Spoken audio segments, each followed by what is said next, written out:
బంగారం ధరలు ఆకాశాన్ని అంటుతున్నాయి. 1,00,000 పోయింది, 1,50,000 పోయింది. ఇప్పుడు 2,00,000 వైపు అడుగులు వేస్తుంది. 2,00,000 కూడా అతి తొందరలోనే బంగారం తులం పలికేటువంటి పరిస్థితి ఇప్పుడు కనిపిస్తుంది పెరుగుతున్నటువంటి ధరలను చూస్తుంటే. కానీ మీకు ఎవరికీ కూడా అంచనాలకు అందనటువంటి ఒక వార్త ఏంటంటే, భయాందోళన కలిగించేటువంటి వార్త ఏంటంటే, ఒక తులం బంగారం 8,5 లక్షల రూపాయలు పలికేటువంటి అవకాశం ఉన్నట్టుగా తెలుస్తుంది. ఈ విషయం నేను చెప్పట్లేదు, రిచ్ డాడ్ పూర్ డాడ్ రచయిత రాబర్ట్ కియోసాకి క్లియర్గా ఆయన చెప్తున్నారు. ఆయన ఎవరు, ఆయన చెప్తే ఎందుకు అవుతుంది అని అనుకుంటే, అతను ఇన్వెస్ట్మెంట్ పెట్టడంలో ఎక్స్పర్ట్, చాలా కీలకమైనటువంటి వ్యక్తి, ప్రముఖమైనటువంటి వ్యక్తి. మీ గూగుల్లో కొడితే తెలుస్తుంది. Robert Kiyosaki rich dad poor dad అనేటువంటి బుక్ రచయిత. ఆయన చాలా ఫేమస్ వ్యక్తి. గత సంవత్సరం కూడా వెండి కొనండి, భవిష్యత్తు వెండికి చాలా ఉందని చెప్పేసి మొత్తుకున్నాడు కొన్ని నెలల క్రితం. అప్పుడు రేట్ చాలా తక్కువ ఉంది, ఎవరు కూడా రాబోయే రోజుల్లో మొత్తం వెండిదే హవా ఘోరంగా పెరగబోతుందంటూ ఆయన చాలా వరకు వెండి నిల్వలు దాచుకున్నాడు, పక్కన పెట్టుకున్నాడు. అందరికీ కూడా చెప్పారు.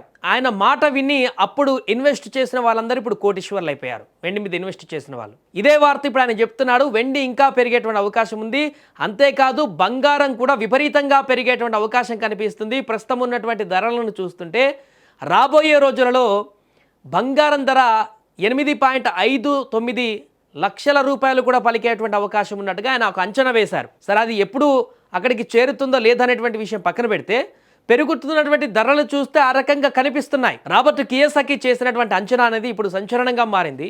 ఆయన చెప్పిన మేరకు 8.5 లక్షలు తులం చేరుతుందనేటువంటి ఆయన అంచనా చూస్తేనే కళ్ళు బయర్లు కమ్ముతున్నాయి. 8.5 లక్షలు బంగారం వెళ్ళడం ఏంటి తులము, ఇదే ఎక్కడిది, అంత వెళ్తే అసలు కొనేటువంటి అవకాశం ఉంటుందా ఏంటనేటువంటి ప్రశ్నలు కూడా ఉత్పన్నమవుతున్నాయి. పూర్ డాడ్ అనేటువంటి బుక్ రచయిత చాలా ఫేమస్, ఆయన ఇంటెలిజెంట్ వ్యక్తి. ఆయన చాలా తెలివి ఉంటుంది దానికి. ఇన్వెస్ట్మెంట్ అందుకనే గత సంవత్సరమే పెట్టుకున్నాడు, గిరలో కొద్ది వెండి నిక్షేపాలు ఇన్వెస్ట్ చేసి పెట్టుకున్నాడు. ఇప్పుడు మంచి ప్రాఫిట్లో ఉన్నాడు. అలాంటి వ్యక్తి చెప్పాడంటే కొంతమేరకు నిజమై ఉంటుంది. కానీ 8.5 లక్షలు అంటే ఈ సంవత్సరం అని చెప్పలేదు ఆయన పర్టికులర్గా, బట్ భవిష్యత్తులో వెళ్తుందని చెప్పాడు. అది వచ్చే సంవత్సరం కావచ్చు, ఇంకా 2 సంవత్సరాలకే కావచ్చు, ఇంకా 3-4 సంవత్సరాలకే కావచ్చు. 8.5 లక్షల వరకు చేరేటువంటి అవకాశం ఉన్నటువంటి స్పష్టమైనటువంటి నిర్ణయాన్ని ఆయన ప్రకటించారు. ఇది ఇప్పుడు ప్రపంచవ్యాప్తంగా వైరల్గా మారింది ఆయన చెప్పినటువంటి విషయం. దానికి తోడుగా ఇప్పుడు తాజాగా కొన్ని నివేదికలు కూడా, లండన్కి సంబంధించినటువంటి నివేదికలు కానీ, వారు కూడా నిపుణులు కానీ కోడ్ చేస్తున్నారు ఈయనకు, రాబర్ట్ కియోసాకి నిజమే 8-9 లక్షల వరకు చేరేటువంటి అవకాశం ఉందని మరికొందరు కూడా చెప్తున్నారు. ఏదేమైనా కూడా బంగారం అనేది ఇప్పుడు దాని గురించి మాట్లాడుకుంటేనే భయపడేటువంటి పరిస్థితి ఏర్పడేటువంటి విధంగా ఆ ధరల పెరుగుదల అనేది కనిపిస్తుంది. నేటికి 1,50,000 దాటి పరుగులు పెడుతుంది. మరికొద్ది రోజుల్లోనే 2 లక్షలు దాటేటువంటి అవకాశం అయితే స్పష్టంగా కనపడుతుంది.